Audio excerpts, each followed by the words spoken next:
Hello friends, मेरे channel do not disturb पे आपका स्वागत है। आज मैं आपको एक जापानी film tales of the unusual washing machine के बारे में बताने जा रहा हूँ। इस फिल्म की कहानी शुरू होती है हाशिमोटो नाम के एक मध्यम आयु के व्यक्ति से, जो टोक्यो के गिंझा में रहता है और नौकरी छूटने की वजह से बहुत परेशान है। एक दिन हाशिमोटो लॉन्ड्री में अपने कपड़े धोने जाता है। वह अपने कपड़े ड्रायर में डालता है और बैठकर सोचता है, काश मेरे पास एक ठंडी बियर होती। तभी ड्रायर में कुछ गिरने की आवाज आती है। जब वह पास जाता है तो देखता है कि ड्रायर में एक ठंडी बियर की कैन पड़ी है।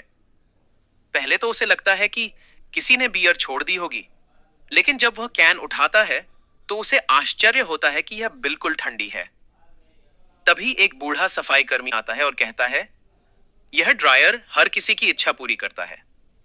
हाशिमोटो को लगता है कि वह पागल है और उसकी बातों को नजरअंदाज कर देता है।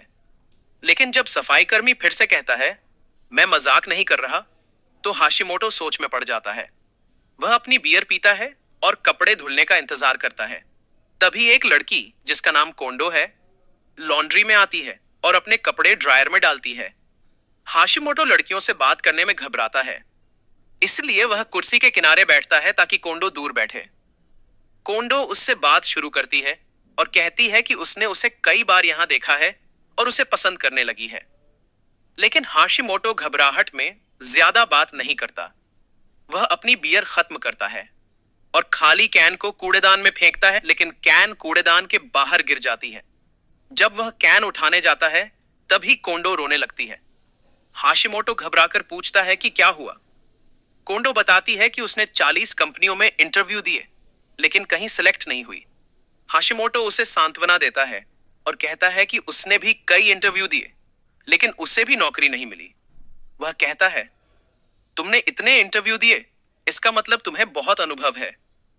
कोंडो उसी बातों से प्रभावित होती है और कहती है, हम एक दूसरे को जानते भी नहीं, फिर भी तुम इतनी अच्छी बातें कर रहे हो। हाशिमोटो अपने कपड़े लेकर जाने लगता है। तभी कोंडो उसे रोककर अपना नाम बताती है। हाशिमोटो खुशी खुशी घर चला जाता है। उसी रात हाशिमोटो को उसकी मां का फोन आता है। मां बताती है कि उसके पिता अस्पताल में हैं और उनके इलाज के लिए तुरंत 30 लाख येन चाहिए। हाशिमोटो के पास न तो नौकरी है और न ही पैसे, लेकिन वह मां से वादा करता है कि वह पैसे भेजेगा और जल्दी आएगा। अगले दिन वह फिर उसी लॉन्ड्री में जाता है।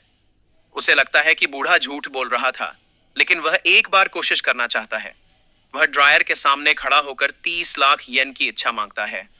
कुछ देर बाद उसे लगता है कि यह बेवकूफी है। तभी ड्रायर से आवाज आती है। वह देखता है कि ड्रायर में पैसे का एक बंडल पड़ा है। हाशिमोटो उसे निकालता है और देखता है कि यह ठीक 30 लाख येन है। वह खुशी से पैसे लेकर जाने लगता है। तभी उसे वही खाली बियर कैन दिखती है। जब वह उसे उठाने जाता है, कैन गायब हो जाती है। बूढ़ा सफाई कर्मी उसे बताता है, इस ड्रायर से जो कुछ भी मिलता है वह एक दिन में गायब हो जाता है, इसलिए सावधान रहना। हाशिमोटो उसे धन्यवाद देता है और जल्दी से पैसे भेज देता है। रास्ते में उसे कोंडो मिलती है, जो बताती है कि उसे एक और इंटरव्यू के लिए बुलाया गया है। हाशिमोटो उसे बधाई देता है। तभी उसकी मां का फोन आता है और कोंडो सुन लेती है कि उसके पिता बीमार हैं। हाशिमोटो बात करके चला जाता है। रात को हाशिमोटो फिर लॉन्ड्री जाता है और सोचता है कि वह इस ड्रायर से अपनी सारी समस्याएं हल कर लेगा। इस बार वह एक अच्छा सूट मांगता है ताकि वह इंटरव्यू में पहन सके। वह उस सूट को पहनकर कई कंपनियों में इंटरव्यू देता है, लेकिन घर लौटने पर उसे ढेर सारे पत्र मिलते हैं जिनमें लिखा है कि वह सिलेक्ट नहीं हुआ। उसी समय सूट भी उसके सामने गायब हो जाता है।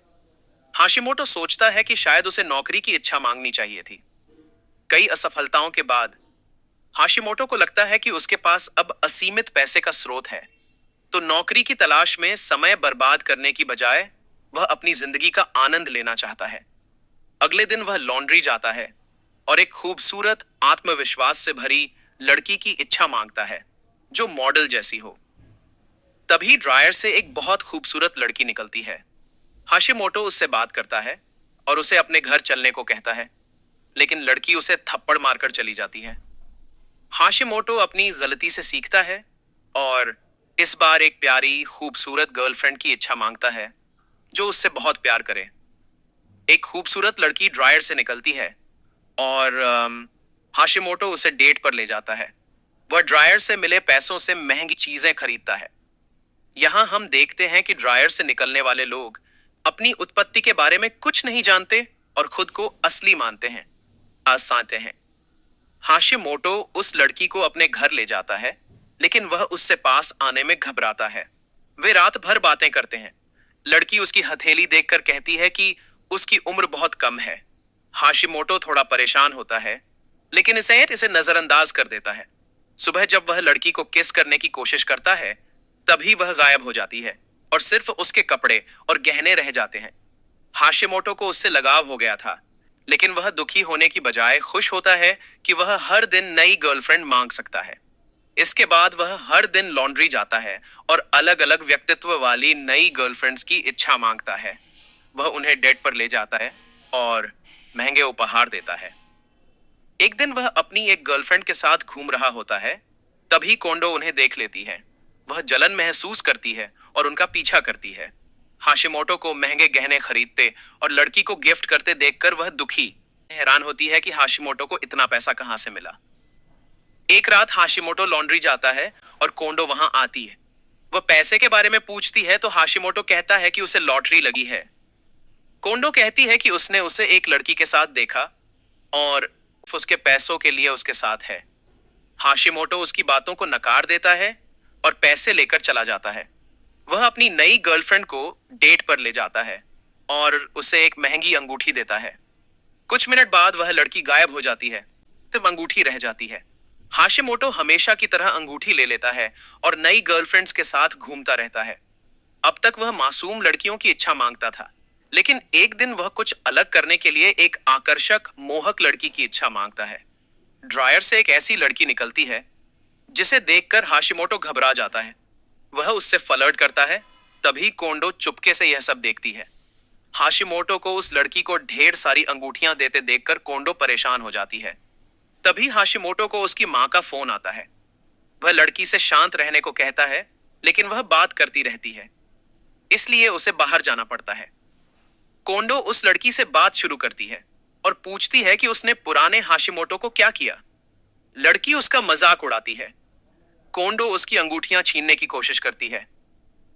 उधर हाशिमोटो अपनी मां से बात करता है, जो बताती है कि उसके पिता का ऑपरेशन होने वाला है और उन्हें पैसों से ज्यादा हाशिमोटो की जरूरत है।